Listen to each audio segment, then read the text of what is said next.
go, go, go, go. So we might as well just start this motherfucker. That's right. It's the Disenfranchised Podcast. That podcast all about those franchises of one, those films that fancy themselves full-fledged franchises before falling flat on their face after the first film. And it is time once again.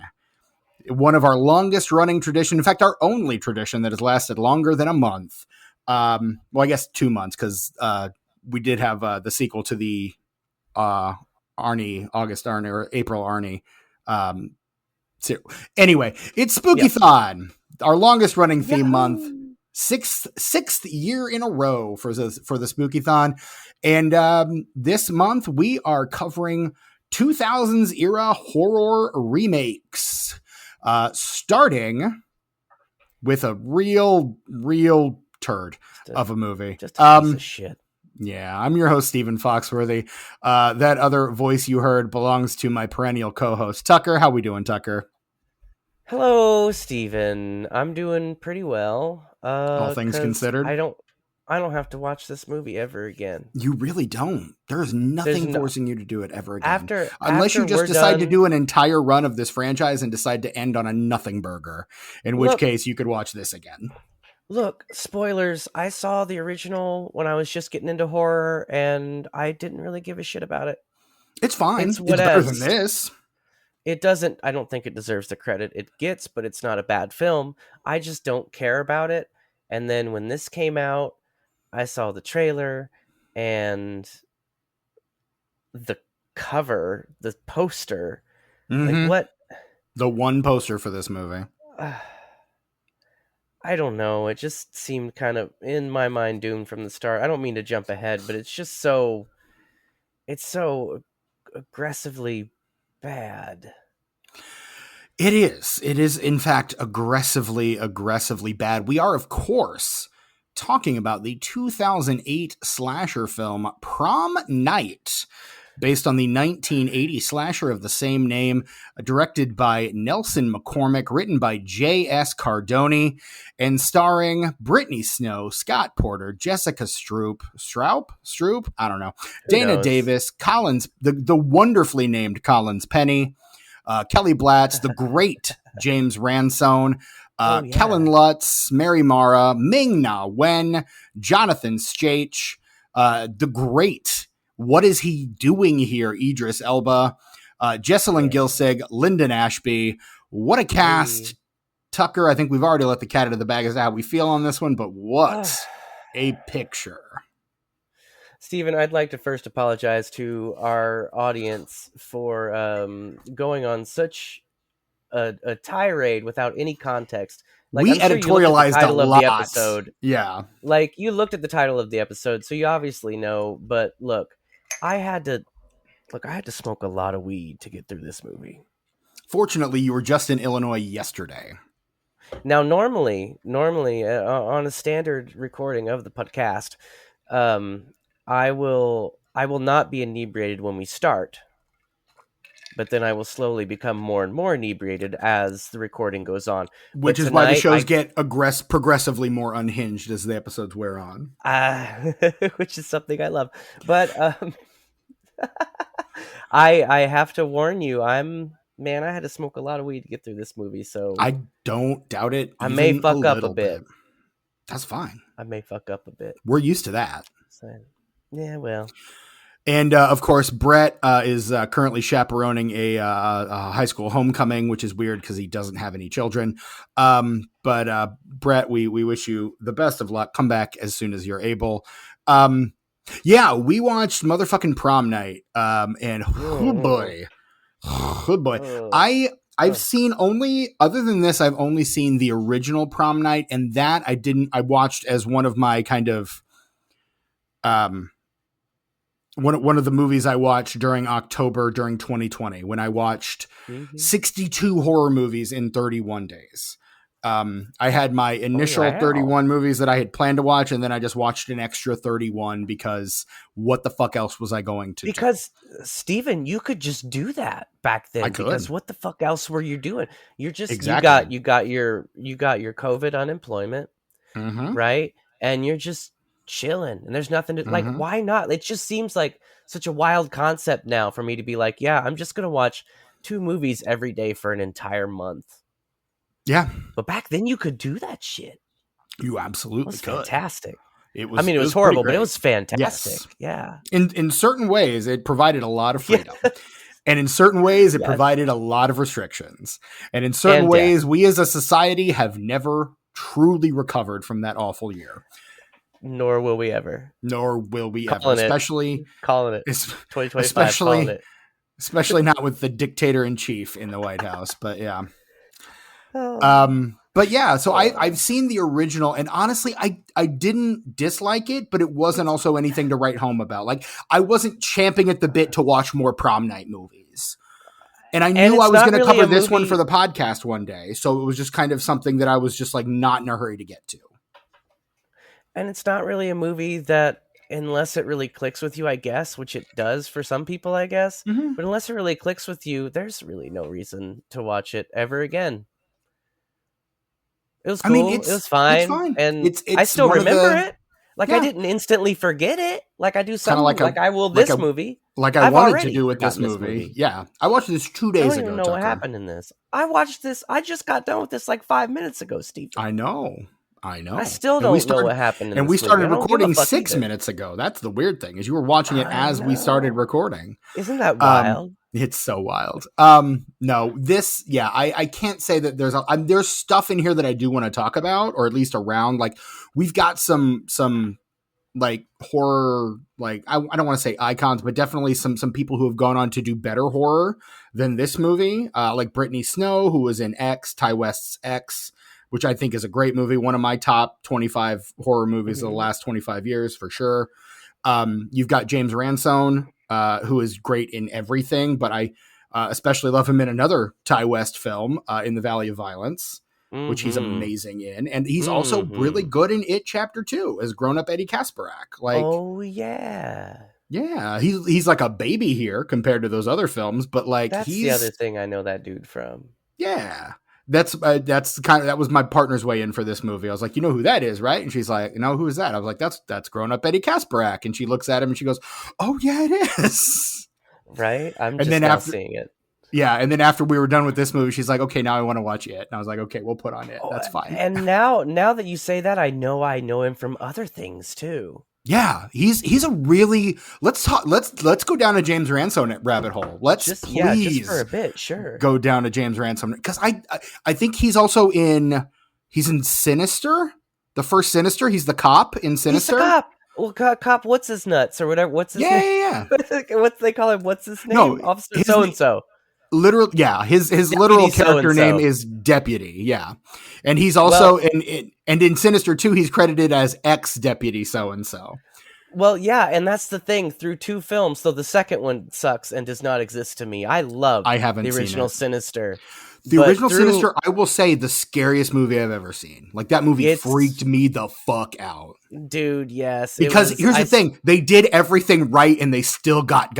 That's the fucked up thing about Sinister to me. And it's also the one instance. It's that one instance of that like final moment jump scare that legitimately gets me. Like, I that is a trope I have gone on record as absolutely hating. I talked about it in our Krampus episode. I will talk about it in our Anna and the Apocalypse episode. Like, I fucking hate that trope, but it's one in Sinister fucking got me. Like, that movie freaked me the fuck. And it's a brilliant, brilliant use of Vincent D'Onofrio in a very small, literally phoning in his entire appearance in that film. But he is so fucking good in it. Like, oh God, Sinister's a great film that I don't ever want to watch again, but should probably watch again. Don't watch the sequel. But something I will say, I do love the consistency of, in both films, the deputy's name is never revealed. No. Not once. He is consistently Deputy so-and-so. And again, I love him. I love him in A Valley of Violence, the Ty West Western, which is, I will state for the record, objectively my favorite Ty West film. It's up there for me, but it's no House of the Devil. See, House of the Devil is kind of like middle of the road Ty West for me, which I know is kind of really anathema. Yeah. But my top 3 with a bullet, my top 3 in A Valley of Violence, The Sacrament, and X. Those are my 3.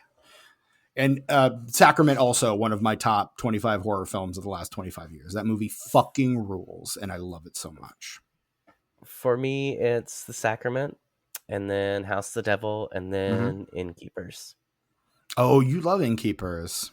I love that early Ty West. It's so You spooky, and do. he's so good at doing a period piece. Like, Mm-hmm. not only does do like the characters and the settings are appropriate, but like the type of film stock he uses, the lenses he uses, the way he shoots it, it really feels like you're there, kind of, in a weird way. And that's why I like both of those movies, Innkeepers, and I mean, and to a certain extent, X and Pearl. But I feel like those are more Right. heightened. Like they're not as grounded.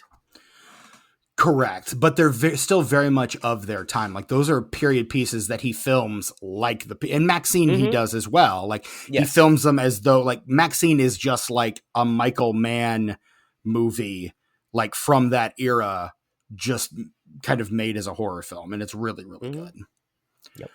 Yep. But he's also in Spike Lee's Inside Man, also Spike Lee's Old Boy, and Spike Lee's Red Hook Summer. He's a Spike Lee guy as well. He's a Like Spike James Lee guy. Ransone, fucking great actor, and he's also in 12 episodes of The Wire, also Oh, we starring like that. Idris Elba. Idris Elba, yeah. He is in one of, I think, the most underrated seasons of The Wire, which is Is season it two. season 2? Season two. I Yeah, I think like season season two 2 is, as well. most people fucking hate season two. I think it is really solid. I get where they're coming from, but I don't think that enters into it at all, and it's still a really good season. And it kind of, It is.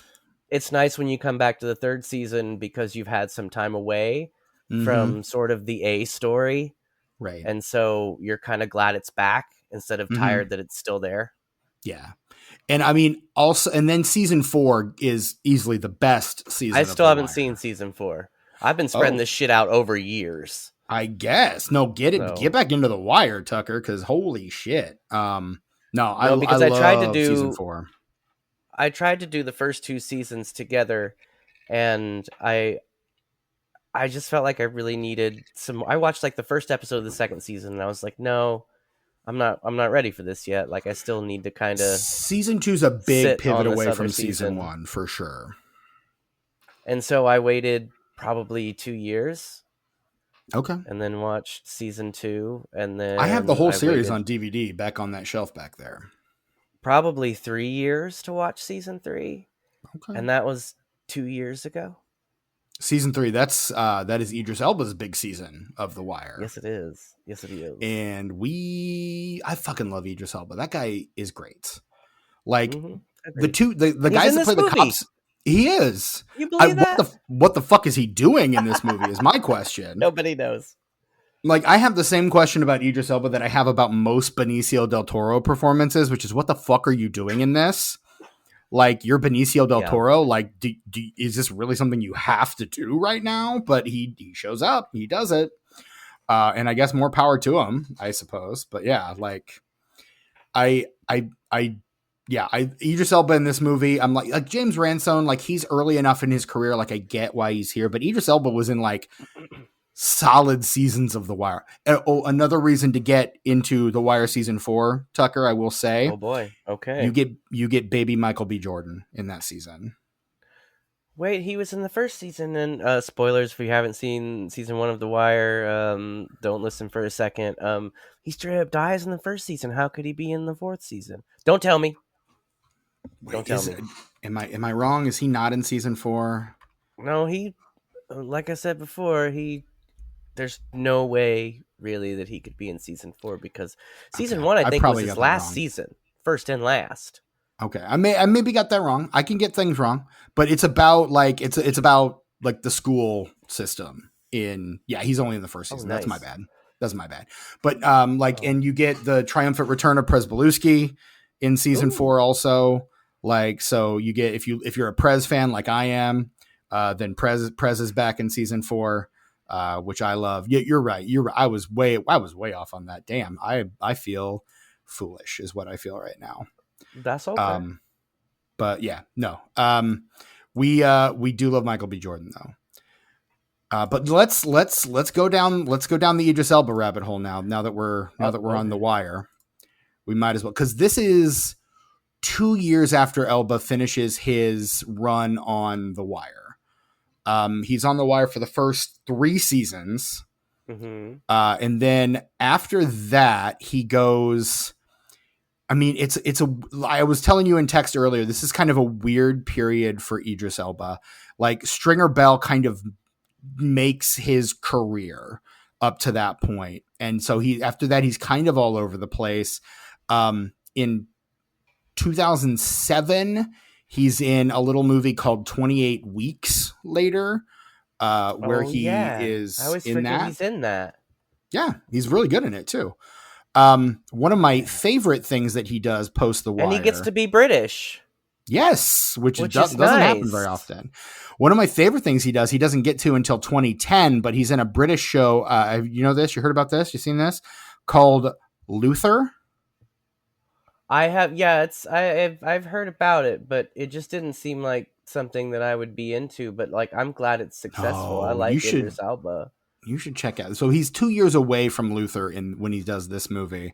So he's like Okay. in between his two big shows. He's in American Gangster in 2007, something called This Christmas also in 2007. Then he does this, Rock and Rolla, Guy Ritchie's Rock and Rolla, and The Human Yeah. Contract in 2008. Oh man, why? I wish Idris Elba had been in earlier films by him, I because know. Well, Guy Ritchie's got two really solid films, and it's he's kind of it's his first two, really. yeah, Yeah, Lock, Stock, and Snatch, really. and that's it. Yeah, it's all downhill from there. Like after Yeah. that, I think he's got his Madonna movie, and then he does Revolver, which is awful. And then it's Rock and Rolla, which everyone was like, "Oh, he's back." And I started watching Rock and Rolla. I'm just like, I could not give two shits about this movie. And it doesn't get much better after that, really. No. Also in 2010, though, he does Idris Elba, by the way, not Guy Ritchie. Yeah. Idris Yeah. Elba does a movie that we've covered on this podcast before called, let me just check my notes here. It's The Losers. Go back and watch or listen to our previous episode on The Losers. Yeah. That's a That movie that's movie's pretty all right. kind of fun. Guy Ritchie It's has pretty okay. directed at least 2 movies that we will cover on this podcast, though. At least 2, maybe no, because there's a third one, or he wrote that one. Did he direct that one too? I'm thinking we might be able to do a Guy Ritchie theme month, Tucker. I know you're very excited about the prospect of that. I'm excited about the prospect of about half of that. Because we can do The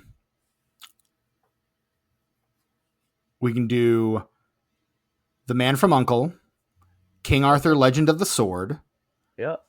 and Operation Fortune: Ruse de Nope. Guerre. Nope, that's where you fucked up, Steven. 2 of those movies need to be Lock, Stock, and Snatch. Those I never intended to have sequels. Yeah, but if they had made $1 bajillion, they would have found a way to make a sequel. I'm sure they would have. You can say that about most movies, though. I know. It's my what do they call that in the movies? Your loophole? I mean, yeah, it's a loophole, I guess, but I was thinking of something else, but I can't recall what it was. You know, Steven, it was weird. The other day I read an article that said, and this is news to me, that marijuana can negatively affect,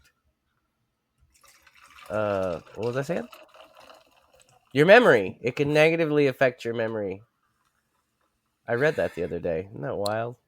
That's I pretty never wild. would have thought. Now, the real question, How many Tucker, is marijuanas have I had? No, how many times have you read that?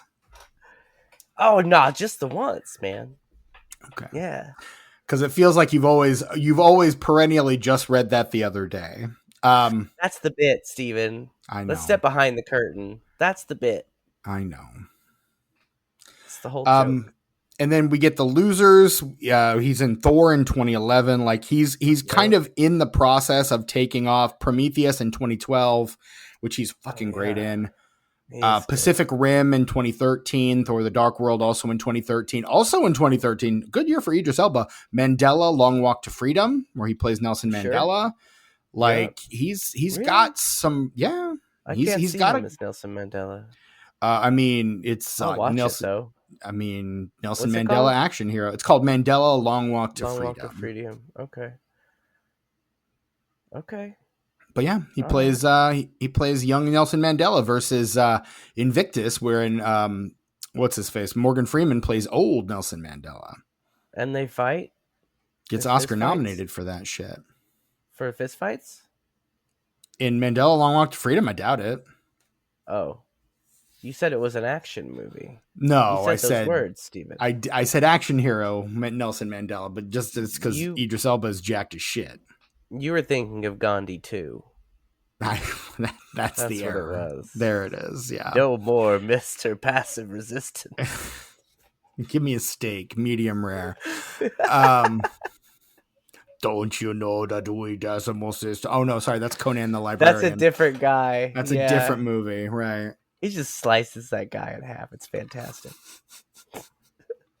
I feel that though. Sometimes I'm at the library and somebody's on some old bullshit, and I'm like, "Where is Conan the Librarian when I need him?" Where is that guy With that big ass sword. with that big ass Please like cut this man in claymore half. sword? I Yes. also want to talk about the great Ming Na Wen because she is a delight, and she's barely in this movie. I And almost did it again. frankly, you don't you dare. Yeah. I would never. That is to say, Mulan. She's Mhm. in the another Marvel project, the Agents of Shield show. Future episode of this podcast, Neat. Final Fantasy: The Spirits Within. Neat. Oh, See our she's previous Chun-Li. she's Chun-Li Why in does Street she? Fighter. See our previous episode on Street Fighter. You know what? I like that old Street Fighter movie. It's a good bit of fun, but the one thing that always kind of bothered me is so in the video games, Chun-Li wears blue. Pretty much a very similar outfit that she does in the movie. But why is her outfit red in the movie? Like why even fuck with If that? I Why? Like if I had to guess, I'd say because that's the primary color on the Chinese flag, but that's a guess. in the games, dough. Her outfit has always been and shall remain blue. Well, She's look, we're a gonna big fan. She's an there's a adult with a favorite color. That's I'm just saying. there's apparently another Street Fighter movie that's coming out next year, and when that comes out, we will cover the other Street Fighter movie, Street Fighter: The Legend of Chun Li, with Oh man. Kristen Yeah, sorry, go Crook ahead. from the Smallville show, Neil McDonough, Michael Clark Duncan, and American Pie's own Chris Klein. I would like to say that I think that sorry. I'm just seeing that this gal was also in that shitty Gremlins show. Yep.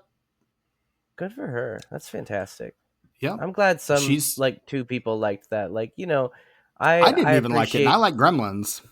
everything is somebody's favorite thing, and I Mm-hmm. hope that there's a few people who like that. Like they'll make I'm it worth it, but fuck that show. It's not for me.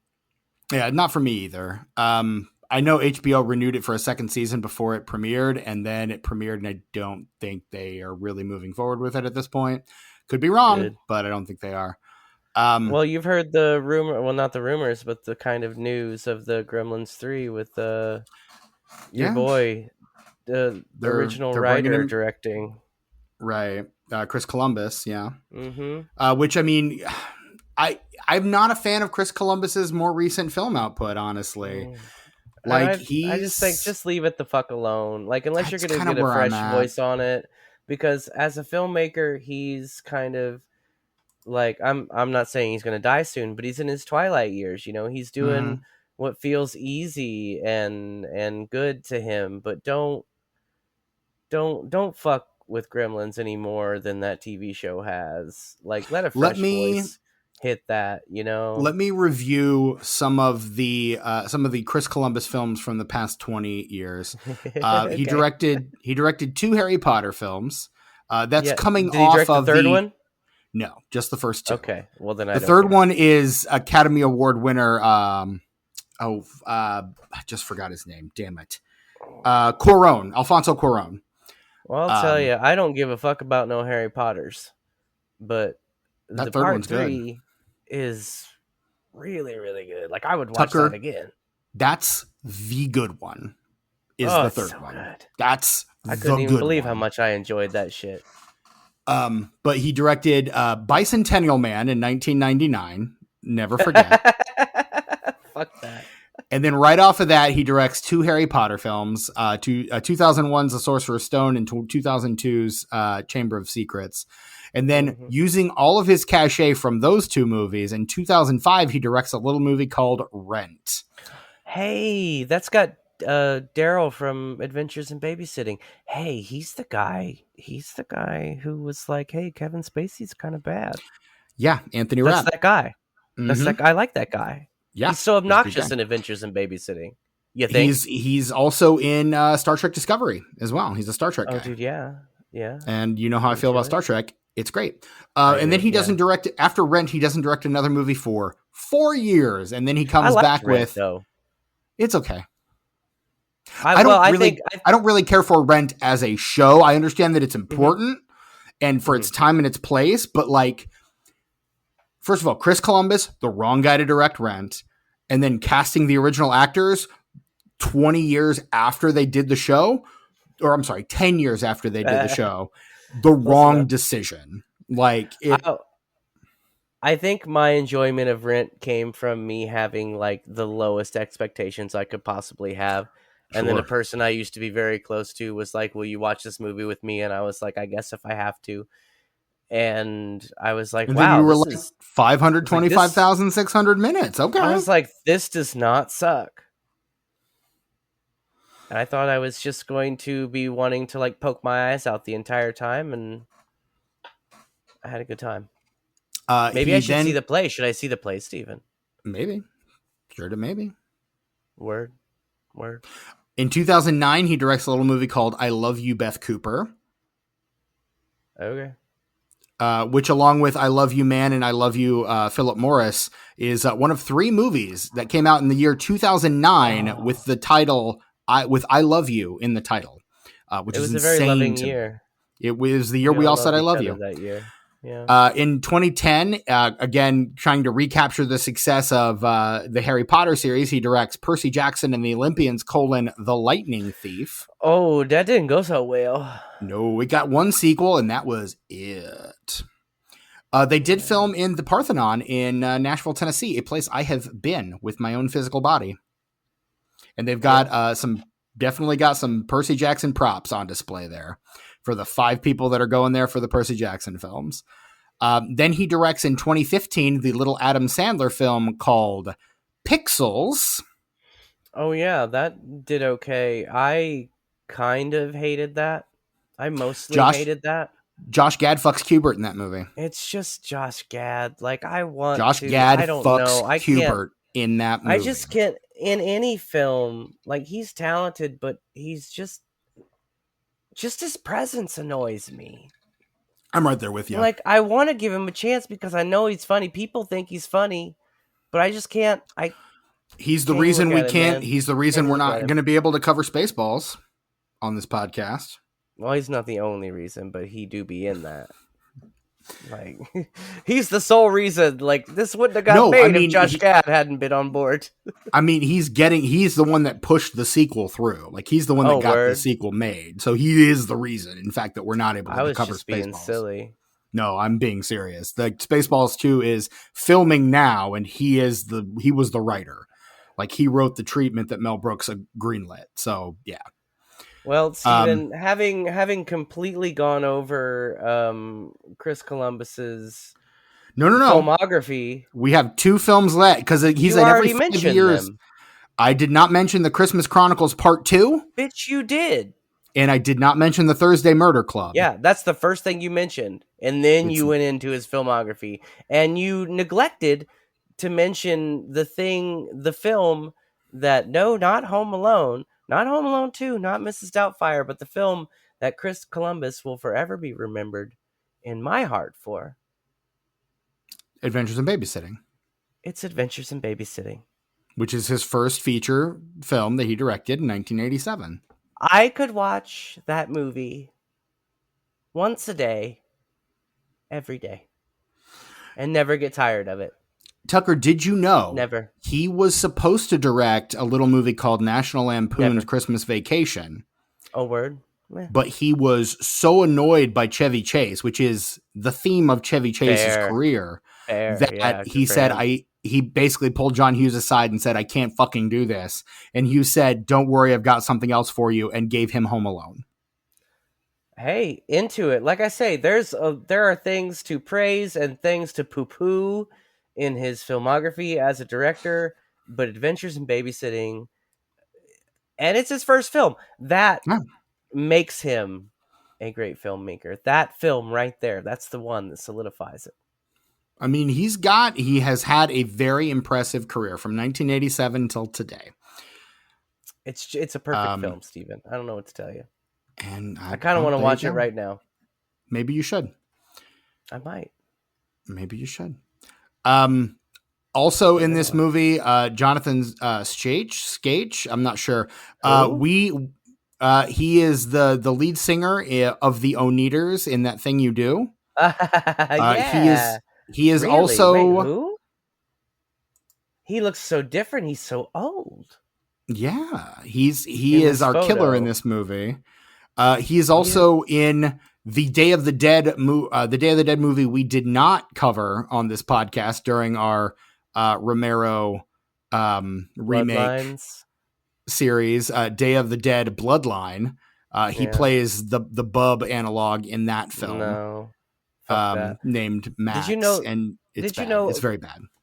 a couple years ago, Steven, the Sci-Fi Channel tried to make a Day of the Dead TV series?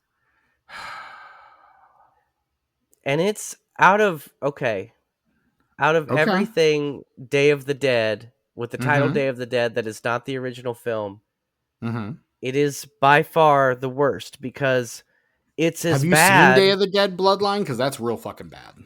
Yes. Okay. The show, it's just as bad as Bloodlines and the remake, which I do sort of in a silly way enjoy the remake in some parts, even though I You also would. really, really hate it. But the show is just as good as either of those.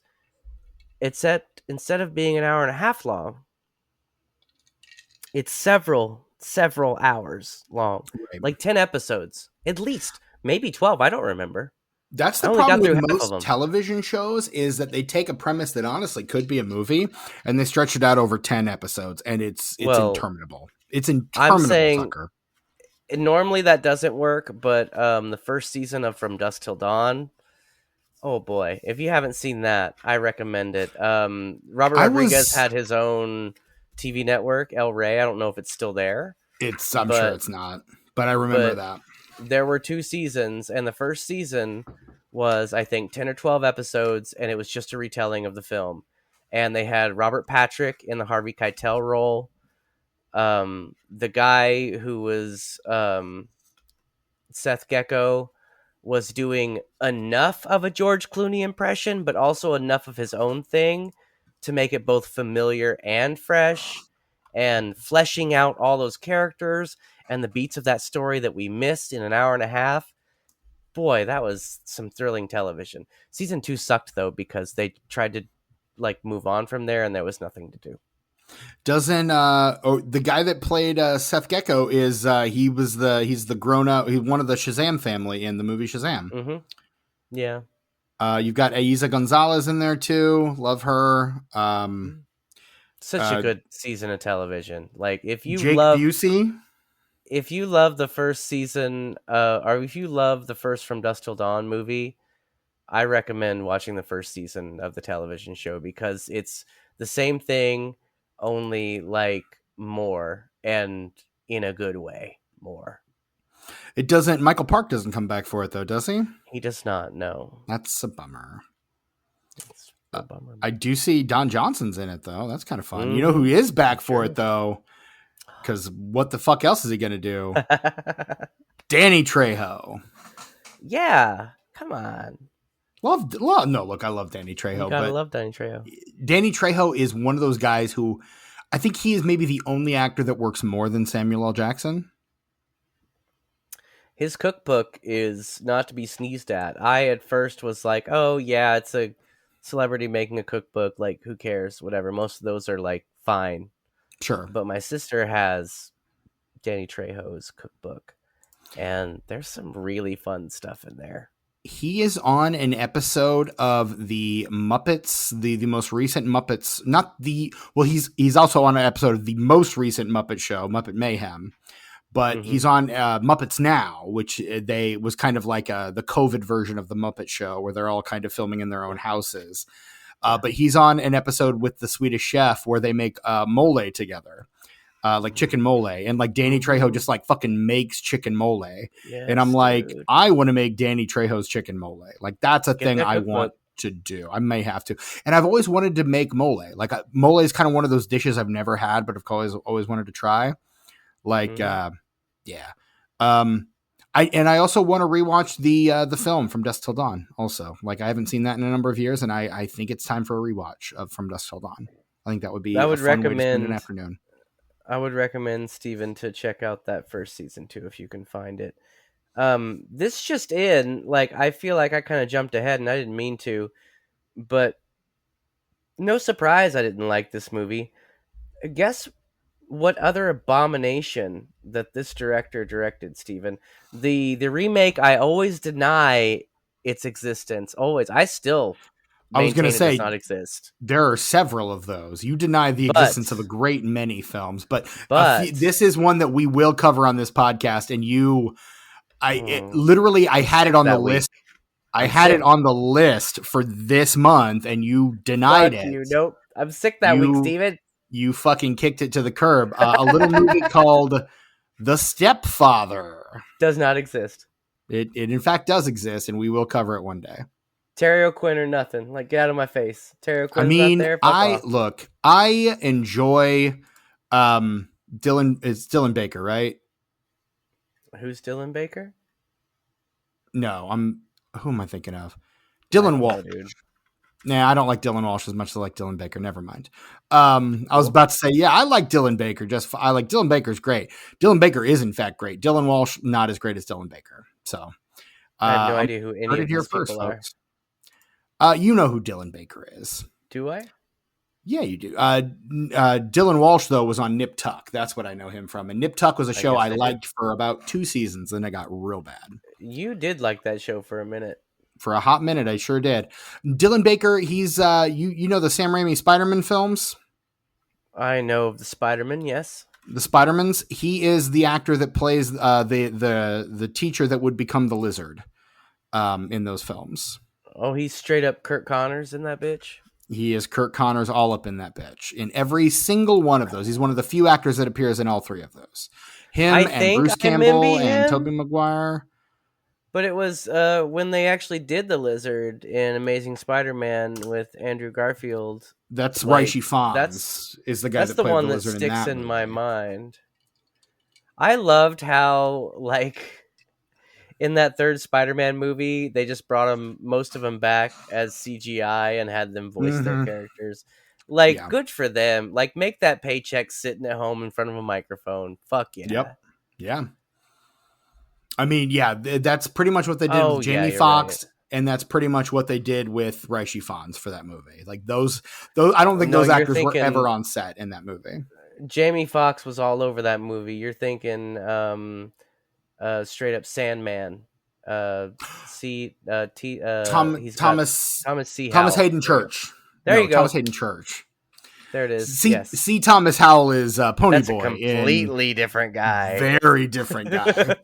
C. Thomas Howell is Ponyboy, and Francis Ford Coppola is The Outsiders. Yes, indeed. Alongside Ralph Macchio and Matt Dillon.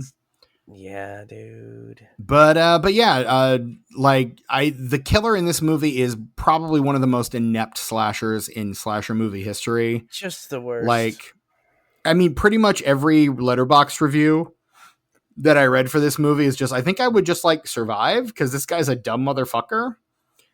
Like, it feels like this movie is so formulaic. It's basically just a stock standard 80s slasher with like no embellishment whatsoever. And it's like, There's nothing to this movie. It is a nothing burger of a film. Steven, I would also like to alert you to the fact that the writer of this film was also the writer on the previously mentioned non-existent Stepfather remake. Yes, yes, he is. I just can't wait. Wow, I'm really He excited now. he is also a writer on a movie I'm pretty sure we're going to end up covering on this podcast. Um, maybe we'll. I think we're planning on covering this one, and I think Devon might be on this episode. Get on with it. The Covenant, Rennie Harlan's The Covenant, Oh, I have no idea what that is. or maybe I'm What do thinking I of something care? else. But yeah, I mean, he did it's write it, but it's got Baby Sebastian Stan in it, so there's that. I guess I if you're into mean, that sort sure. of thing. And who was But yeah, not? Steven, you're right. This movie does suck. I have only one good thing to say about it is there were a couple transitions that I thought were very clever editing transitions. The one where the therapist was asking her the question and then it turned into the question that she was being asked in a completely different scene. I thought that Right. was really clever, but outside of that, this I I have nothing. I have nothing. It's It's just nothing. This movie is it nothing. is absolutely nothing. There's It's such not a, even yeah. like Idris Alba is up in there just like doing his best, and I still don't fucking care. I Right. And don't care. prompting me to ask Idris Elba, what the fuck are you doing in this movie? Like, you Making don't that belong money, here. dude. I Making that mean, look, money. I will never begrudge an actor a paycheck, but like, Mm-hmm. oh my god, this thing is Making that money. this movie is painful, It's bad, painful to dude. watch. It's And then they very let him bad. do it the stepfather. They're like, oh, this is something we want to do again. Let's remake another beloved classic and just like shit down its mouth. And To another be thing, fair, Steven, Tucker, to the be worst fair, thing. I will say, because this movie comes out in April 2008, Stepfather comes out the following year in 2009. My guess is he was already working on Stepfather before this movie came out, A package deal, you say? potentially. Steven, the most frustrating thing about this movie, no matter how shitty, how bad it is, and how many things are wrong with it, and how little interest I had in any of it, the most disappointing thing is I hate a remake that's a remake in name only. And that's 100% what this is. There's outside of the fact that there's a slasher and there's a Mm-hmm. prom, Yep. that's That's it. motherfucking it. That's it. Like James Gunn and Zack Snyder are lucky that they made a bomb ass movie, or else Right. I'd be saying the same about that shit because I ain't no Dawn Mm-hmm. of the Dead. Nope. That's just another zombie movie that takes place in them all. I was going to say, That's it. there's a mall. That's about No big it. whoop. Nope. Yep. Not even the same kind of zombies. Saying completely different things. Yeah. Yeah. Yeah, dude. Dude, yeah. Totally different beast. Totally different animal. See our previous Yeah. episode on Dawn of the Dead. But yeah, both, and I think this is the case. So both Prom Night and the Stepfather remake, which may or may not exist, it does, are Screen Gems movies. So that's probably where, like, he probably went from one to the next and was able to, like, and those are, I think, the only two films this director has ever directed. So we will be able to cover his entire filmography on this podcast. Steven, you have to promise me, if I'm gonna watch that Stepfather remake, Mm-hmm. then you have to watch the original, I Steven. You think I've must. already promised you this. You must. I think I've already Because promised damn you it, this.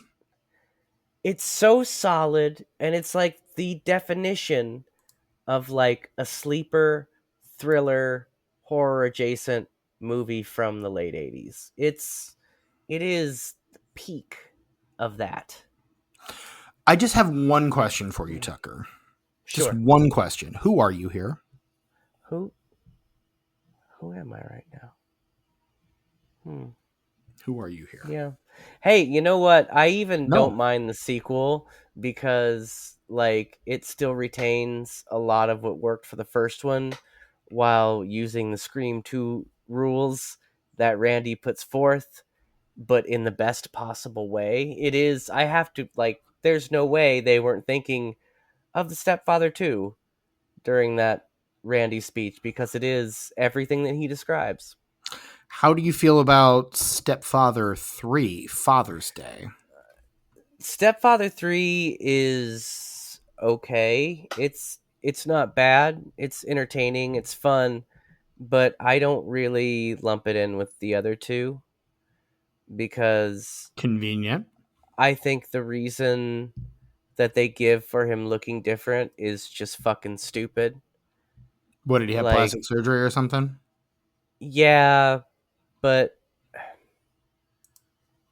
The one time the plastic surgery I think works really well in a movie or in any kind of medium, Face Off.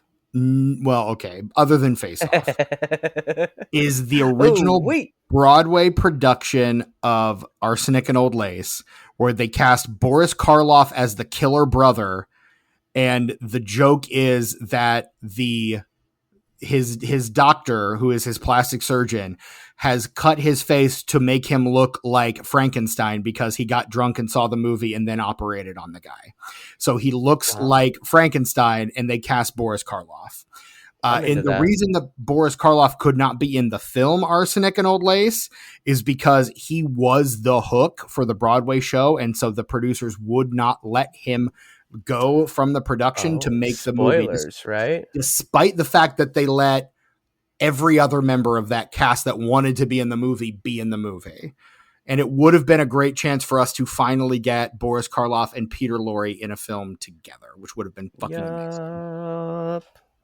Yes, indeed. I agree with you, Steven. But yeah, that is, I don't know. What else the fuck do we have to say about Prom Night? This Hopefully. movie Can it sucks. be? Can it be? It's just real bad. It's a waste of time. There's no reason to watch it. The one, like I said, there's one really clever transition, and it's not That's even it. worth that. It's not No. even worth it. I described it to you. You experienced it. We're having a good time. That's it. On It's really, really bad. This movie comes out April 11th, 2008. On a Hmm. budget of $20 million, it opens to, let me check here. It opens to 20, so it makes its budget back in its opening weekend. I guess 20.8 in its opening weekend, on its way to 44 domestic, it's another not bad. 13 I international, mean for a that total. it made That's money. It success did by more than standards. break even. Like with your Yeah, first figure, like its first weekend, I was like, well, yeah, it makes back the budget, but marketing, and then yeah, 45's not bad for that budget. not at all. Just name So I mean, recognition, I guess. Couldn't have been word of mouth. no. Fuck. I mean, it makes, I mean, it, in the rest of its run, it only just doubles its total Yeah, gross. So, or its yeah, opening weekend gross. So that's a movie that plummets like a stone. and I get that, but some of my favorite movies did so much less than that their opening weekends. And I'm not talking about the Right. ones with limited releases or like Sure. whatever. Like I'm talking about widely released films that are some of my favorites. Did way less than that. Like what? Who's seeing this and why? It drops down to third in its second weekend, makes another 8.7 It million. should have disappeared its second weekend. Like it In shouldn't its even have third had a second weekend, weekend. Idle Hands didn't have a second weekend, Steven. in It was its in theater for third 1 week. weekend, it's down to 6. Son of a bitch. In its fourth weekend, it's at 8. Should be And on in video by then. its fifth weekend, it's bottoming out the top 10. By the middle of May, it's number 13. And at that point, it's earned its budget. So at 6 weeks in the box office, it pretty much exits quietly stage left. Now, I'm glad that the people who worked on this film, because I'm sure some of them worked very hard, even though it sucks. I'm glad that they made some money, but at the same time, I'm mad that people wasted their money on this, where I'm sure they could have spent that same money on something just so much better. Mm-hmm. So much better. I mean, That same week. let's talk about what else is in Please theaters this do. week. Please Opening do. at number 1 at the box office this week is a little film called Prom Night. Yeah, that's just Yeah, it's a movie wait, we it just was talked number about. one? It was number 1. Did you already say that? No, No, I just man, that said just that. makes it worse. I think I tried to kind of maybe brush over that because I didn't think I could handle it, but now I'm coming to terms with it. At number 2 at the box office Number this one. week, Wow. you have the Keanu Reeves, Forrest Whitaker, Hugh Laurie, Chris Evans, Naomi Harris film, also starring Cedric the Entertainer, Jay Moore, and Terry Crews The fuck? in Common, called Street Kings, a movie I have never actually heard I've of. never heard of that, but like, there's a lot of people in there that makes me believe. I Makes me think, mean, how have I not heard of this? moving down, we've got like Clifton Powell is in this movie. Kenneth Choi, What? like we got some Word? good people in this movie. Like I've never even heard of What this. is it called? Street Kings, Tucker. It's called Street Okay. Kings, a Fox All right. I'll Searchlight watch it. film. I'll watch it. In third place, down from number 1 the week before. Speaking of what a creep Kevin Spacey is, it's the movie 21. Well, yeah, that was all right. Yeah, I never saw it. Didn't care to. I didn't hate it. Probably never will. In fourth place, a little movie called Nim's Island. What if Nim had an island? I don't know what the fuck that is either. In fifth place, the George Clooney film Leatherheads. You remember that one? No, but It's the one it's with too like bad. the old school, the old timey football movie. Football, yeah, I get it. It's just too bad that he wasn't in Texas Chainsaw Next Generation. Was he supposed to be? No, but I'm just thinking that would have been cool. Sure. He's funny. He's real funny. He's very funny. George Clooney is a very funny man who does not do nearly enough comedy. I can't wait for you to watch Return of the Killer Tomatoes at my behest, Steven, for Straight Up. Because I'm waiting for a Straight Up, man. I don't normally like to make wild swings as far as predictions go when it comes to how much you will enjoy or not enjoy a film that I suggest to you. But I think that movie is going to tickle you, Steven, and I can't wait for you to see it. Okay. It's going to tickle you. Remember those words. You tickle me like Elmo. Tickle like Elmo, son. In sixth place at the box office, future episode of this podcast, Horton Hears a Who. What? Horton Hears a Who. Exactly. No, that was the joke. Never mind. Continue. Mean now when? What now who? In Fuck, seventh, you did it. I did. You bastard. Oh, I hate you so much. I'm not a bad person. I'm a good person. I'm always trying to be better. In seventh place, we've got a Dennis Quaid, Sarah Jessica Parker, Thomas Hayden Church film called Smart People. I don't know this movie at all. Opening new this week. Miramax film. Cool. In eighth place, we have The Ruins. I don't know what that is either. I don't either. What if there were ruins? I'm guessing a horror film of some kind with ruins. Ruins. We're taking the eye out. In ninth place, superhero movie. What if we made a superhero movie that's a parody of other superhero movies? Oh, it's it's the not another teen movie, disaster movie. It's those guys. Next. And in 10th place, rounding out the top 10, we have Drill Bit Taylor, which I'm pretty sure is a David Spade that was John movie. Hughes. No, not David Spade. Owen Wilson, and it was John Hughes had died, but it was like his script. One of his last ones? Owen Wilson? I don't. And they were like, hey, Owen Wilson. They were like, hey, Owen Wilson, read this old John Hughes script, even though he has passed. And Owen Wilson was like, wow. The end. It's and also credited as a writer on that film, Seth Rogen. Your mother. Oh, yeah, okay.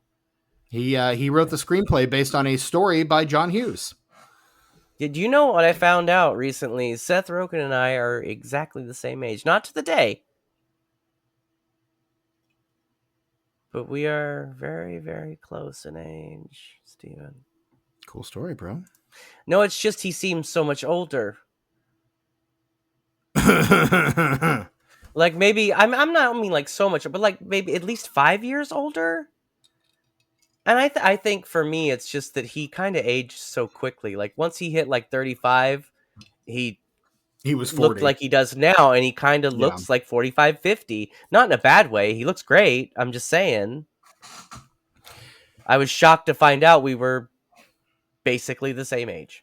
One day, if we to ever the record year. a What Are We Watching, I can talk about a Seth Rogen thing that I watched recently. Oh, I can't wait. We might just do, instead of what are we watching, we might just do the Disenfranchised Podcast presents the Patreon special on the studio. You're assuming that's what it was. I know that's what it was. Oh, do you? Okay. Because they made that for you, Steven. The tomatometer score on this movie is 9%. Mm-hmm. The critics' consensus, That's too generous. It kind of is. A dim and predictable remake of an already dull slasher film, this Prom Night fails to be memorable, which is pretty much what we said. Yeah, fair. The Metascore is 17 based on overwhelming dislike from 12 critics. And Tucker, Letterboxd has a score for this movie. Would you care to guess what it is? Just off the cuff, like, I'm gonna go clutch with this this one. I'm not gonna overthink it. This is between I overthought it. 1.4 and 1.9. I'm one below, aren't I? It's 2.0, isn't it? No, it's 1.9. You just barely got it. You just barely got it. Woo! Good for you, man. So it has come time for me to ask you, Tucker. Out of 5 stars, how many are you giving to the 2008 film Prom Night? Half a star for that one transition that actually made me like stop looking at my phone and pay attention to the movie for like half a second. Yeah, it's a 1 for me. Like, this is just an aggressively bad film. It's like, I like Idris Elba. It's not worth anybody's time Ransone, for any reason. And yeah, that's all. That's all I can give it is the 1. So that's generous, like, Steven. You're being very generous. I'm being very generous because it's, again, there's 2 actors I like in this, and there's actually more than 2 actors I like in this because I also enjoy Ming-Na Wen. I like Brittany Snow. Dana Davis is great. I won't say I like Jonathan Chaish because I kind of don't, but like, I mean, there's 3 solid actors right there, and a couple of really good ones.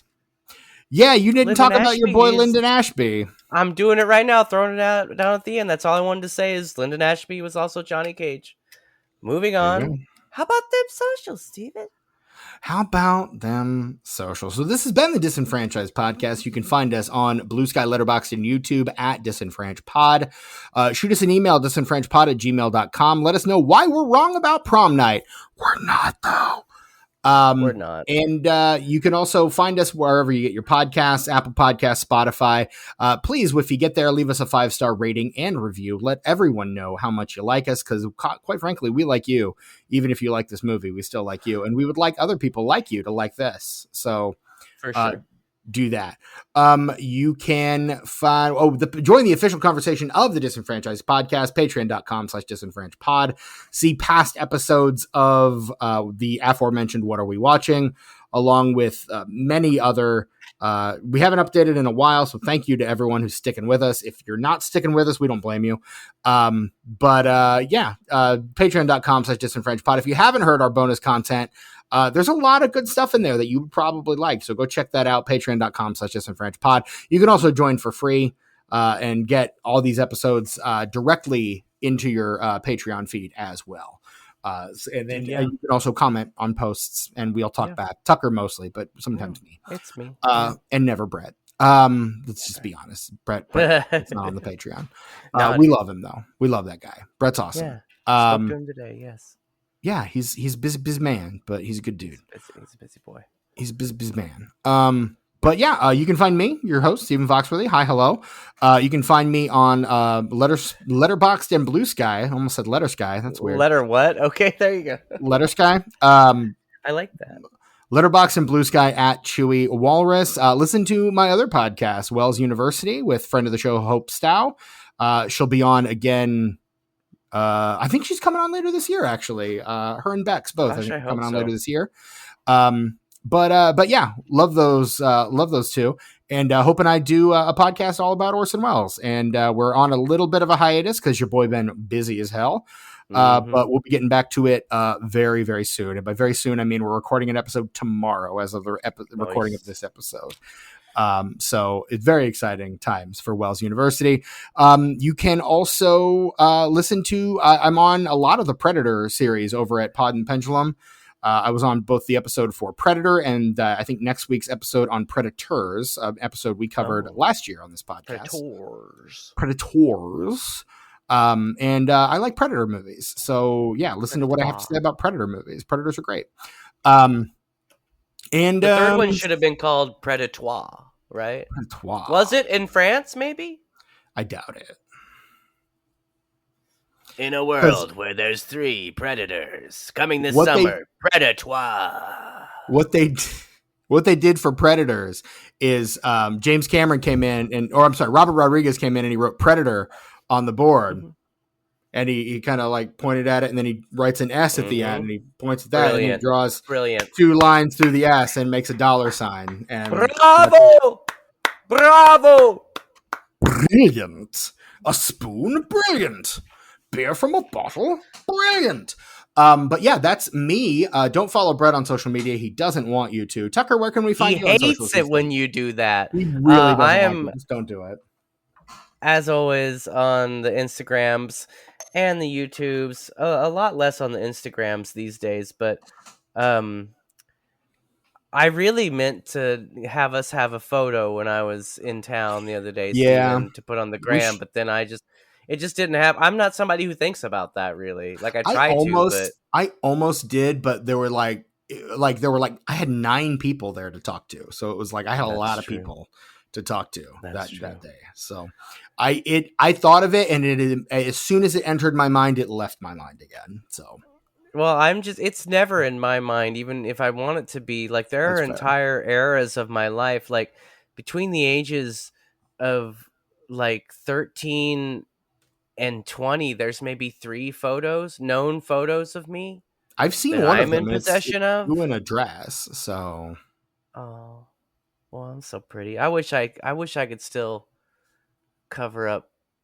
Yeah, no. See, it's just now I can't really be convincing because my facial hair grows in too thick and it's too dark. Like I have to put on way too much foundation, and I just look like a whore, Steven. I look like a whore. Tucker, I've got one word for you, and one word only. Yes. Nair. But I like my beard. I would want it to come back, though. I like my beard. I mean, it won't kill your beard. Sounds like it's going to kill my beard. Nah, it won't kill your beard.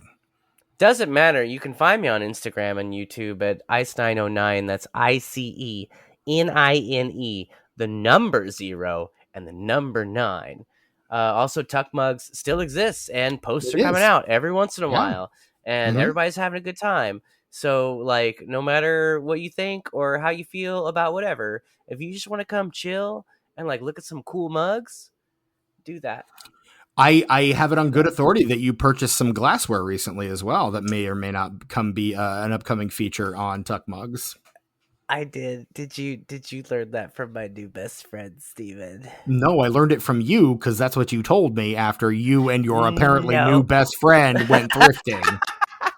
Because you were like, I bought some glassware and I bought some Christmas albums. Did I show you the record, though? No, you told me about it, but you didn't show me. Look, I got a Glenn Campbell Christmas record, but it's one of those like my Julie Andrews one where it's just like she's on like 3 of the songs and the rest is the orchestra and the choir, you know? Still, it's a good time. And like I'll enjoy the Glenn Campbell one. I mean, the Beach Boys connection alone is enough for me to be there. But look at this gem I got, Steven. Do you see this? This is the Tijuana Christmas. Do you see this? Tijuana. Are you looking at this right Christmas. Now? I am looking at that. That is a man. That is a mariachi man with a large sombrero and a giant fake mustache playing a trumpet, is what that is. Now, this is credited to the Border Brass. It is a selection of Christmas tunes done by what appears to be a mariachi band. You know what they should have called it, Tucker, instead of Tijuana Christmas? They should have called it Mariachi Christmas. Because Merry Christmas and Mariachi Christmas, that would have been much fuck off. Somebody probably did that already. That's probably why. MERRY-ACHI Christmas. Mariachi Christmas. But I can't listen to this until November 1st, Stephen, because, you know, there are strict rules with Christmas music. Look, I have much stricter rules on Christmas music than you do. Well, I can't help it. It's one of my favorite genres. I know. But I know. And I do not begrudge you that at all. I want you to enjoy the things that you enjoy. I just don't enjoy those particular things.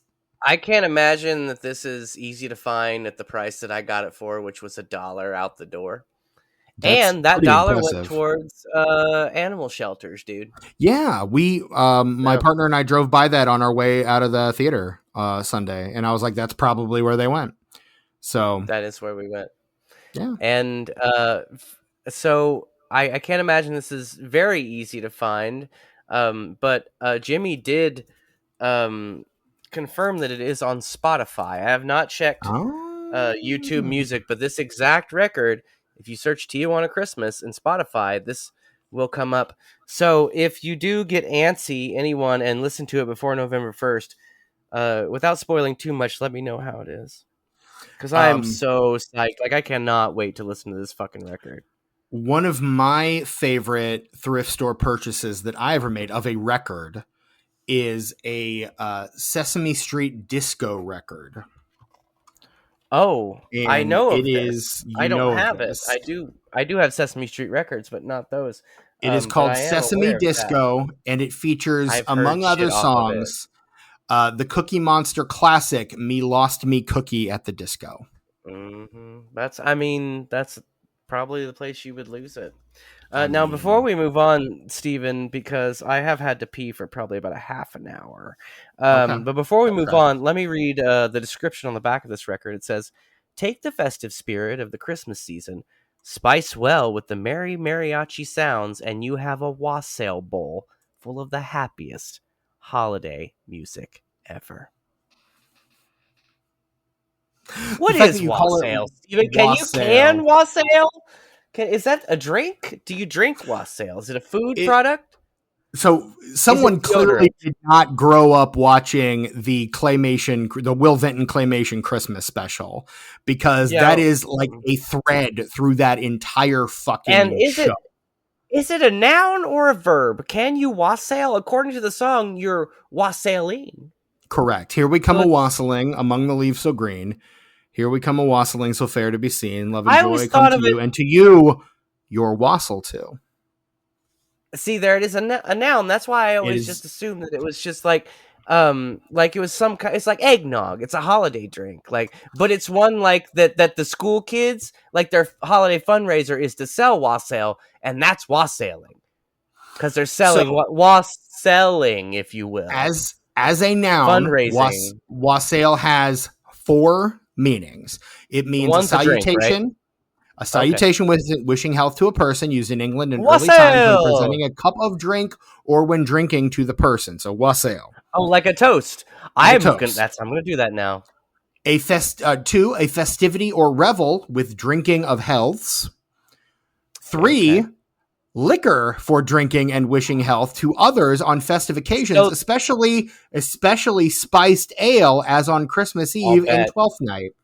I will fucking bet. That's exactly where I thought that was gonna go. It's like a fucking mulled wine, is what it is. And then the fourth meaning is an archaic one, meaning a song sung in wassailing. As a verb used without an object, it means to revel with drinking. Or as a verb Shit. used with an object, it means to drink to the health or success of a toast. So So it what is would a wassail both a bowl noun. be? It would be a big old bowl of spiced ale. So, like, you can get like the winter ales and the Christmas ales from a lot of the different Mm-hmm. brewers, and they do tend to be like they have spices and shit. So Mm-hmm. would you consider that like a modern wassail? Probably. I mean, like, I think wassail specifically is English in terms of just definition, but like my partner's mother is of Swedish descent and Swedish heritage, and is um very, let me say, enthusiastic about her Swedish heritage. And so Mm-hmm. as a result, glug is which is a Swedish spiced wine, drank usually around the holidays, is a staple around the holidays. In fact, we always know we can get her mom a big bottle of glug Of for wassail. Christmas. Yeah. Yeah. That's fantastic. Now, Stephen, if someone let's say someone stole your wassail, and the cops come and you're giving a statement, and the first thing they ask you is, "Sir, can you describe the wassailant?" Fuck you. Thank you, thank you, thank you. We just did 10 minutes on wassail, ladies and gentlemen. It's time to go. That is it. That is our episode on Prom Night, 2008's Prom Night. And thank God Fucking it's wassail. over. We'll be back with another 2000s era remake and hopefully a guest, fingers crossed, next week. This one's your one. This is your guest to schedule, Tucker. So, Oh, what? Oh, that's right. yeah. You're right. You're So, right. that's He right. found himself a lady, though. I don't know if he's going to be available. Oh, shit. Well, I he's got told him shit that to women weaken legs, but he's just like, "No, dude, I got it." I'm like, "I guess." he's got shit to promote. Idiot. He needs to make time. Yeah, dude. Because just saying. And look, we've got a Nothing. lot of guests lined up for the end of this year. So Mhm. there's only like a handful of episodes that are guestless at this point. So if he's wanting to get in on another episode. And with that, we conclude our episode on Prom Night and our first episode of Spooky-thon. Stay tuned. We've got some fun stuff and some really Hooray. fun guests lined up for this month. Actually, I think if all goes according to plan, we should have a guest on every episode this month. That is the plan. Noise. Every other episode this month, because not except for this Noise. one. So all the rest of them should have guests if we can get the scheduling down. Otherwise, this has been the Disenfranchised Podcast for the absent Brett Wright, the very present Tucker, and myself, Stephen Foxworthy. Until next time, wassail forever. Yeah. Yeah. Yeah. And Mariachi Christmas.